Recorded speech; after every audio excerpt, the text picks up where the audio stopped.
Barishal city কর্পোরেশনের প্রথম নারী প্রশাসক একে একে বদলে দিচ্ছে বরিশালের মানচিত্র। উন্নয়ন, সংস্কার, অবৈধ উচ্ছেদ আর সৌন্দর্য বর্ধনে নতুন রূপে সেজেছে বরিশাল। তার নানান কর্মকাণ্ডে ভাসছেন প্রশংসায়। তবে দীর্ঘদিনের স্থায়ী কিছু ভোগান্তির অবসান ঘটাতে পারবে কি এই প্রশাসক? বদলে যাওয়া মহানগরী বরিশাল ঘুরে পারভেজ রাসেলের রিপোর্টে বিস্তারিত।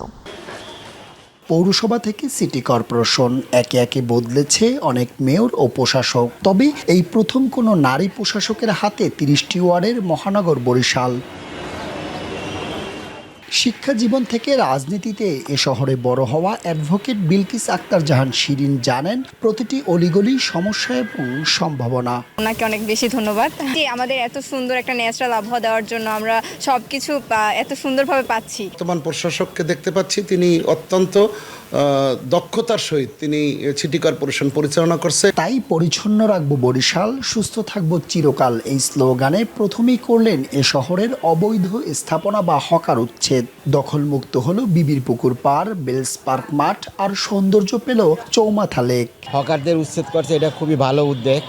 আমরা এখন নির্বিচ্ছিন্নভাবে বাচ্চাদের নিয়ে স্কুলে আসতে পারি, যাইতে পারি। ইতিমধ্যে বাস স্ট্যান্ডের জন্য নির্ধারিত বাস স্ট্যান্ডের জন্য বালু ভরার কাজ চলিতেছে। খাল পরিষ্কার, বিভিন্ন সড়কের দৃষ্টিনন্দন উন্নয়ন আর লেকে রাতের ফোয়ারার আলোকসজ্জা জানান দেয় বাড়তি সৌন্দর্য।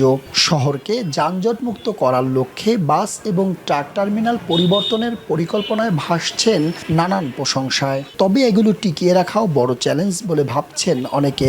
আরও যাতে সুফল বয়ে আনতে পারে সেই জায়গাগুলোকে যেন সঠিক করে। আমরা চাই যে এই ধারাটা আরো বজায় থাকুক, তিনি যেন আমাদের বরিশালের অন্যান্য সমস্যার সমাধান করতে পারে। মাস্টার প্ল্যান নিয়েই যদি এই কাজগুলো করে তবে এটিই হবে সম্ভাবনা, দাবি এই নগর পরিকল্পনাবিদের। বরিশালের যে মাস্টার প্ল্যান এবং যে ভবিষ্যৎ পরিকল্পনা নিয়ে যদি কাজ করা যায় তাহলে এই নগরটা অনেক সম্ভাবনাময় নগর হিসেবে পরিণত হবে আমি মনে করি। এদিকে বরিশাল শহরের সৌন্দর্য বৃদ্ধির জন্য সামনে আরো চমক আছে বলে জানান এই প্রশাসক। অবৈধ স্থাপনা আমরা সরাতে পেরেছি।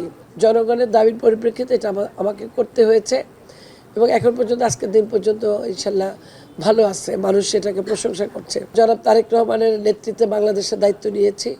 আমরা সবার জন্য বাংলাদেশ এবং নতুন বাংলাদেশ আমরা ইনশাল্লাহ করব। যে রাধে সে চুলো বাঁধে, এই উক্তির বাস্তবতা পেয়েছে বরিশাল নগরবাসী। দৃষ্টিনন্দন উন্নয়নের পাশাপাশি নগরের নানান সমস্যার চিহ্নিত করে তার সমাধানে দৃশ্যমান উদ্যোগ নেবেন এই নারী প্রশাসক, এ প্রত্যাশাই নেটিজেনদের। পারভেজ রাসেল, মাই টিভি, বরিশাল।